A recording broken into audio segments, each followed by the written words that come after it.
The visibility of success often hides a litany of failure. The desire to hit the jackpot or smash it out of one's park often leaves behind a catalogue of toil and ultimately disappointment.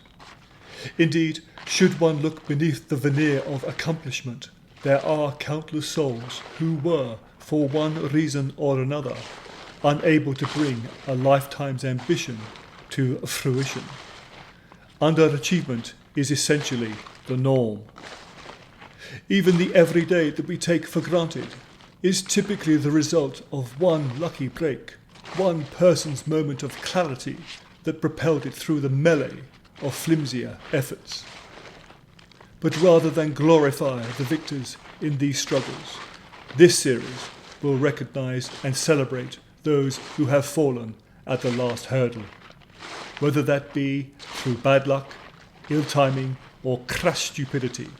This broadcast will embrace a history of natural-born failures, and this group is Legion. I'm Sir General Roland Frampton, and as someone empowered to uphold democracy through the unchecked use of military action back in the day, I have tasted success, but can also identify with the crippling spank of failure. My regiment's frenzied retreat from the Bay of Spaniels in '62 is a regrettable stain. But history reminds us that the fine lines between success and failure are agonizingly thin. Consider how Alfred Nobel secured the rights on nitroglycerin production in 1867 only because his brand name, dynamite, was eminently more sensible than Frank Stanworthy's Kababoom, a perfectly adequate explosive that never saw the light of day thanks to the speed of the Swedish Patent Office. Consider too history's failure to record the efforts of Professor Colin Froch, who, while ensconced in Hut 7 at Bletchley Park in 1942, broke the Enigma code, using only fashionable knitting patterns. Sadly, Froch suffered a fatal cardiac arrest on his way to report the breakthrough just outside Hut 8. I'll be talking with historians, museum curators, anthropologists, and stupefied family members who've stood wide-eyed in disbelief at some of history's most astonishing botch jobs.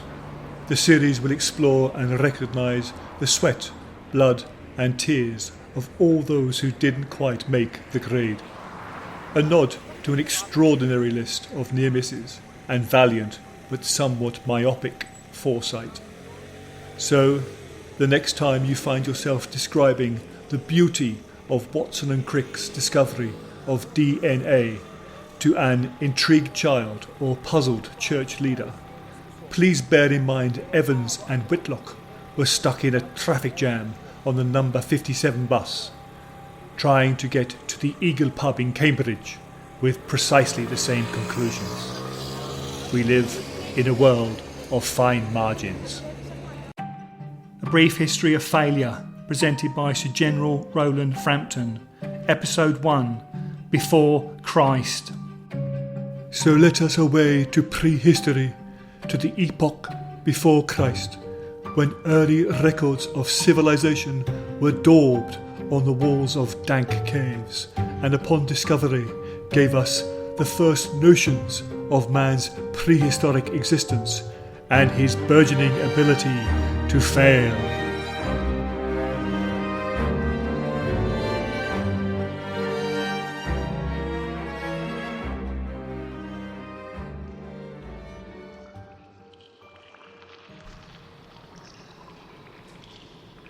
In Middle Persia, a place we now know as Iran, artifacts excavated from a region known as Ganjpar attest to a human presence as early as 200,000 BC.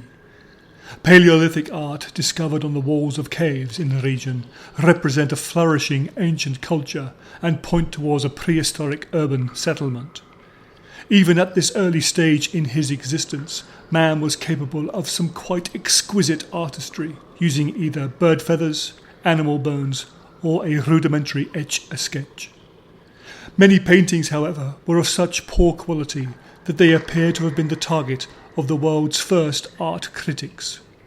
In front of me here, deep in these Persian caves, is a stonkingly awful drawing of a horse, and as I look underneath the abhorrent sketch, there is an inscription, Dum, Fum.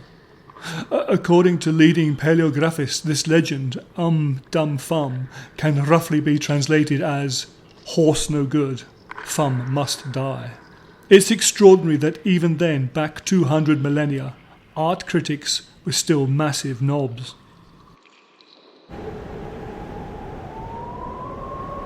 The last glacial period ended 25,000 years ago, and as the great sheets of the Ice Age melted, a channel formed between continental Europe and the British Isles. Neanderthal man and his significant other were determined to find a way to overcome this natural barrier. With me to tell us more is Professor Hannah Shearchin, who lectures at the University of Bedfordshire.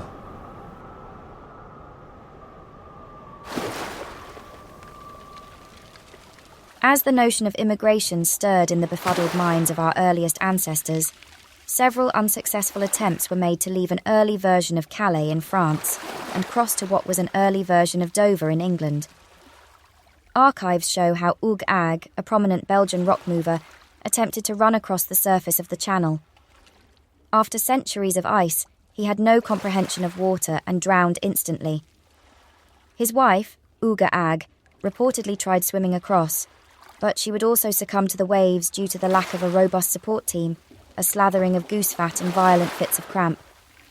Nog Og, an early Dutch mudworker, set about digging a tunnel underneath the channel with his bare hands, but bled to death from the most appalling injuries. Conventional wisdom suggests at this point in history, failure was now very much part of everyday life. No flame here, a square wheel there, a stone boat somewhere else, and so on. The frequency of fiascos was such that they failed to produce the stigma and ridicule they so richly deserved. There were as yet no WhatsApp groups or social media platforms to decry these efforts, and we would have to wait for the rise of the first civilizations before hopeless failure, in all its forms, was given an appropriate spotlight. Ancient Egypt, 2.5 millennia before Christ, and Khufu has succeeded his father, Sneferu, as the second pharaoh of the 4th dynasty. The new king was nothing if not visionary, and oversaw both the building of the Great Pyramid of Giza and the M75 toll road between Luxor and Cairo. As he approached death, the revered Khufu invited those who could show true worthiness to join his mummy for eternity within the pyramid's tomb. Many did, but Egyptologists have unearthed some who failed to come up to scratch. Joining me in the bowels of Giza's pyramid is Mick Dundee, senior Egyptologist at the University of Sydney. Mick, what do the hieroglyphs tell us of Khufu's repulsed fans? Well, thanks for having me, Riley. Despite unprecedented levels of looting, the Seer Adfun, pictured next to me here, was denied passage into the tomb of his beloved leader. Such was the ferocity of his shame, he only went off and stole his mother's front door. We find another here. Queen Hepatitis was something of a celebrity among Egypt's elite at the time. She petitioned her entry into the chamber through her love of liver. But the cipher here tells us her rejection was a result of Khufu's utter contempt for offal. And further along the tomb, we discover Sphinx Man, who felt he was an absolute shoo-in for his services to Egyptian crime fighting. But no, not the case. The decision to spurn Sphinx Man has confounded scholars for decades, but new information that came to light after a recent tomb raid by Cairo Scousers suggests his application stone got lost in the camel post. The clarity offered by the hieroglyphs represents a watershed moment. We are now at a point in history when calling out these losers would be a matter of course. Simply put, there was nowhere left to hide. The world would no longer allow the hapless efforts of the futile pass without some serious finger-wagging, accompanied by childish sniggering. As civilizations expanded and became more advanced, the need for sophisticated gizmos increased exponentially. The flints of the Stone Age were usurped by bronze axes and daggers. In the wattle and daub roundhouses that sheltered our hairy ancestors, pottery was suddenly the big thing if you were to keep up with the Joneses. But while clay cups and plates proved their effectiveness in the home, several early pottery concepts failed on every level. I'm joined by British Museum curator John Throttlecup. John, you have a fine collection of what looks like impractical pottery artifacts here. Yes, we're often quite astonished at how woefully unviable some of the pieces are that land in our laps. Take this Chinese battle helmet from the First Dynasty, for instance, which was both heavy and violently abrasive for the wearer. I can't imagine what that would have been like to wear. And these pieces you're holding here? This clay-fired ashtray is from a Minoan tribe of early adopters. Whilst extremely prescient, it's utterly pointless, given Baki wouldn't be around for another 3,500 years. And these earthenware Egyptian earrings, designed and crafted for Pharaoh Thutmose II, must have hurt like fuck. John, do we know what became of these, I want to say, craftspeople, but clearly that would be stretching the point. We've no empirical data as to their fate, but I think it's fairly safe to assume they were put to death. Around the time the Greece was transitioning to a metal-based economy, the great tales of Greek mythology began to emerge. The origin of stories such as Daedalus and Icarus, Perseus and the Medusa, is largely unknown, but they are believed to have been acquired and transmitted by an ancient oral tradition. However, one myth that failed to become part of this vivid, newfangled storytelling culture was the 6.5 labours of Cockneys. I'm joined by UCLA's Antiquities Professor, Buckeye Flagstaff. Great to be with you, Sir Roland. Buckeye, didn't Cockney's tale of great deeds predate Hercules' efforts? Indeed, by some 200 years. Cockney's first labor, if you will, was to consume the mighty courgette of Minsk. He was adjudged to have failed in this task as A, he didn't manage it in the allotted time of 9 hours, and B, he left the stalky bit at the end. His second and third tasks included wrestling Clive the Unspeakable into 2 falls or a submission, and banishing Barry the belligerent. He succeeded in doing neither, despite having both parents in attendance. Cockneys failed to capture the giant moth of mirth and simply gave up retiling the downstairs toilet in the Palace of Athens. At this point, it appeared his quest for infamy was slipping from his grasp, but it was halfway through his final labor that Cockneys finally came a cropper. Wasn't Cockneys required to brandish the colossal sword of Penge? He was, a bronze weapon purported to be 3 times the height of the Acropolis. Astonishing. All seemed well until our blind hero slipped on a patch of St. John's wort and impaled himself on the sword's blade. The poor fellow literally bled out in front of the team of adjudicators. Shocking, really. Such abject failure in what is a highly improbable story. Oh yeah, because killing a half-man, half-bull in a maze with a ball of wool is totally believable.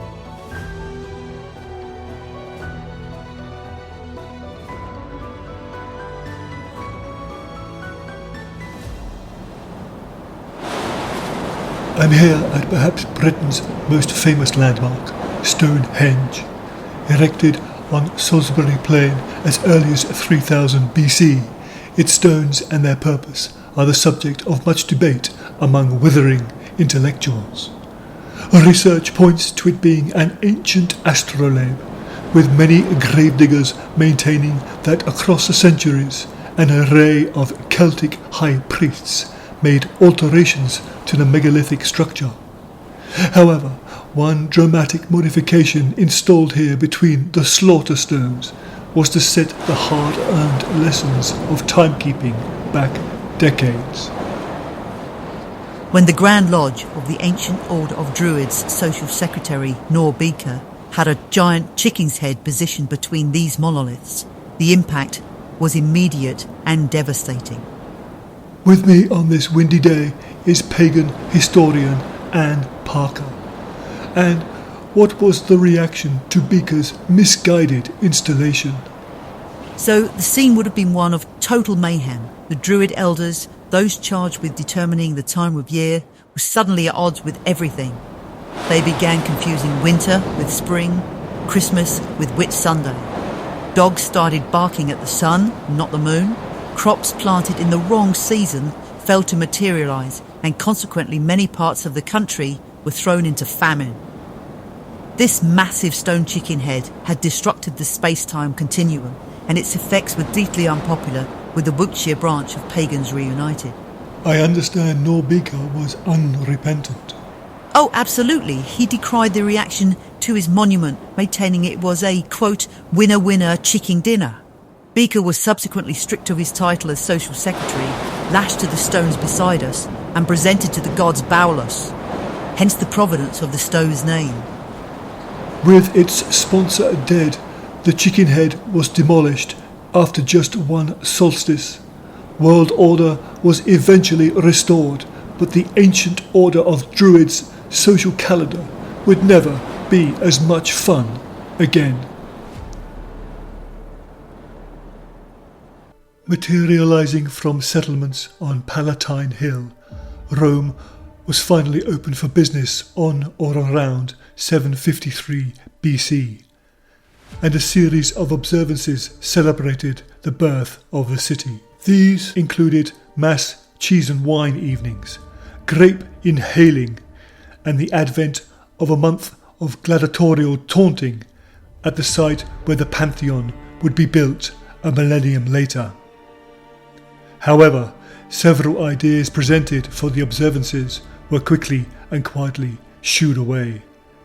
These included Cato the Younger's submission of Brontosaurus slaying, Acca Pompilius's idea of regional rounds of speed crucifixion, and a proposal for best marrow in show by Alan Titus Marcius. With the opening of frivolities dispensed with, the Romans could focus on building their city using a Romulus and Remus playkit. But while the Roman Empire was barely a twinkle in the eye, we are now entering the great age of Greece. The period around 480 to 430 BC was Greece's golden age.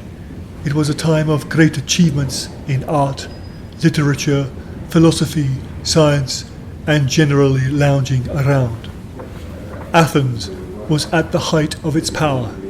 Naked Olympians tossed discs and hurled javelins in its amphitheatres, while many of Greece's most famous writers and thinkers minced through its thronging streets and squares. Joining me today in room 19 of the British Museum is Sanjit Jamali, lecturer on Greek philosophy at Karachi University. This must have been a wondrous time with so many smartasses roaming around aimlessly, Sanjit. Can you imagine, Yar? Popping out for a Shami kebab and you run into Plato or Aristotle or Pythagoras. How does one run into a mathematical equation? Oh yes, very good. What? Oh, see. Pythagoras was a great philosopher, a polymath in it.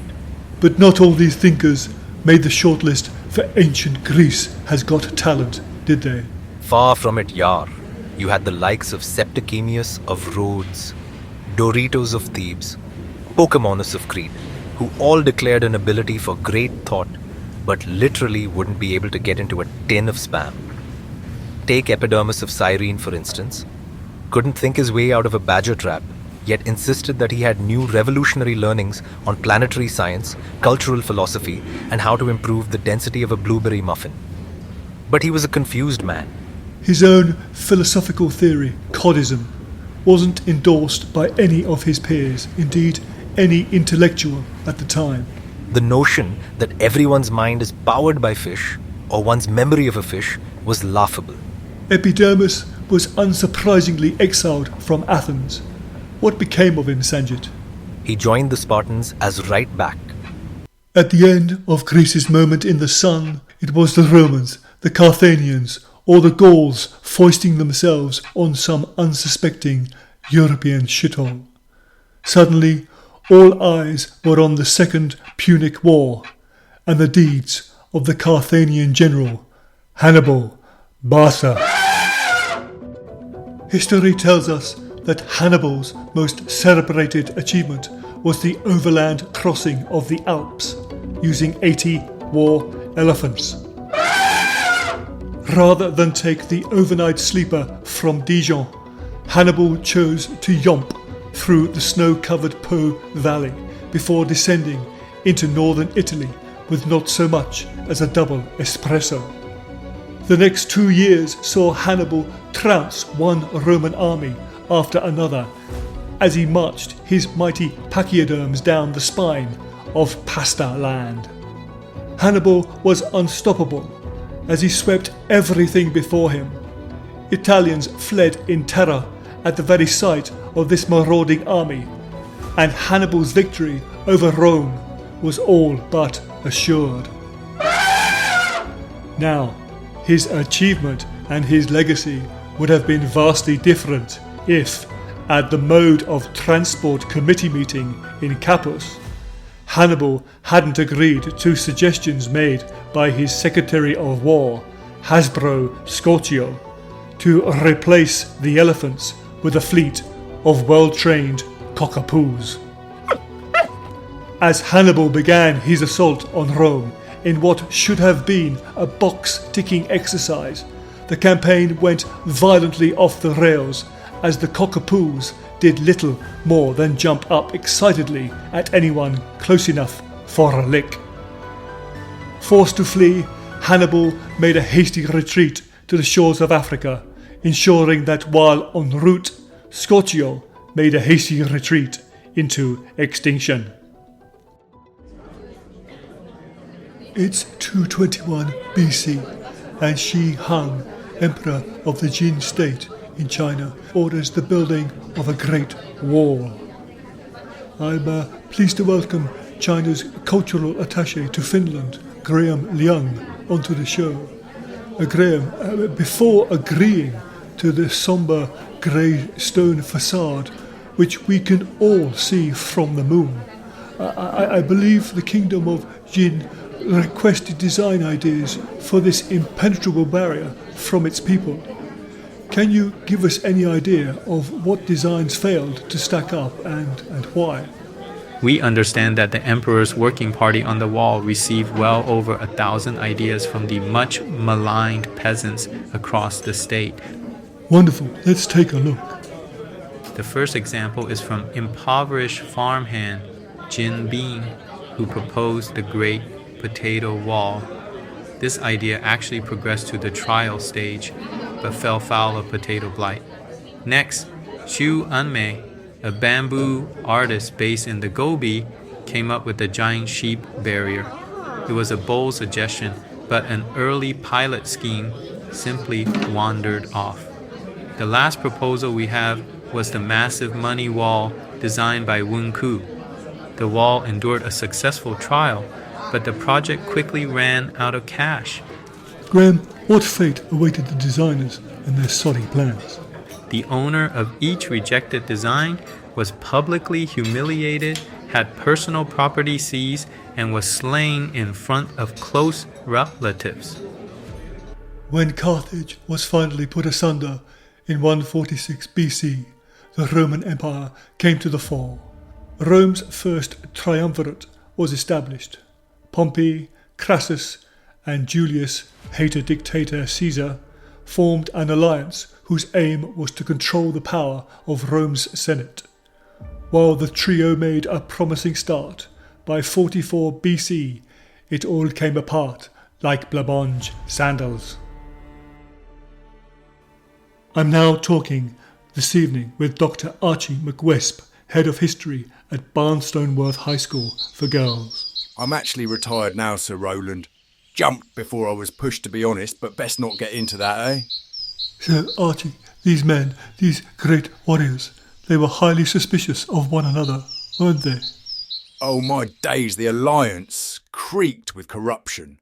Crassus couldn't keep his hands out of the cookie jar. Pompey kept stealing his brother's Play-Doh, while Caesar ran the numbers on the chariot races.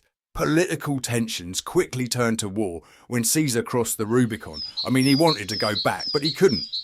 Italy's transition from republic to empire was absolute when Caesar gave the other two a good hiding and took the top job. Caesar's salad days would not last long though, would they? Caesar was barely a year into his internship as dictator when 23 conspirators stabbed him in the Senate. This was followed by another 5 conspirators stabbing him in the groin and the Senate eunuch sticking him in the larynx. Isn't there some debate over Caesar's immortal death cry, et tu, Brute? You refer, of course, to the moment when his most loyal subject, Brutus, went in for a slice of pie. Many eminent scholars, including myself, are at odds over this last utterance. My wife's Pilates teacher maintains he shouted, "How do you like those apples?" A second triumvirate swept up the mess of the first before Octavian taught Antony and his Egyptian snake-loving dominatrix a lesson and took a grasp of the monarchy. The title Emperor Augustus was bestowed upon him by the Senate, and this wearer of unnecessarily short togas, open-toed crocs, and heavy and violently abrasive clay helmets ruled the empire until a child was born in the east, and the epoch changed and buggered up the calendar again. Next time on A Brief History of Failure, not everyone would follow the star in the east, and I'll be exploring why certain groups of faith chose such erroneous guiding lights to the Magi. Me, Abdul, and Clem followed a large firefly for 3 days. I'll examine the reasons behind treasonous Catholic Guy Fawkes' ill-fated attempt to blow up Parliament. When one is planning a major act of treason, one should A. remember one's matches, and B. don't post the bloody thing on Facebook. And as the mood gets nasty in France, I'll be asking why Dragonflight proved less popular than Montgolfier's balloons. All this and more next time on A Brief History of Failure. A Brief History of Failure was written, produced and performed by me, Aid Corey. The book of this podcast is available on Amazon.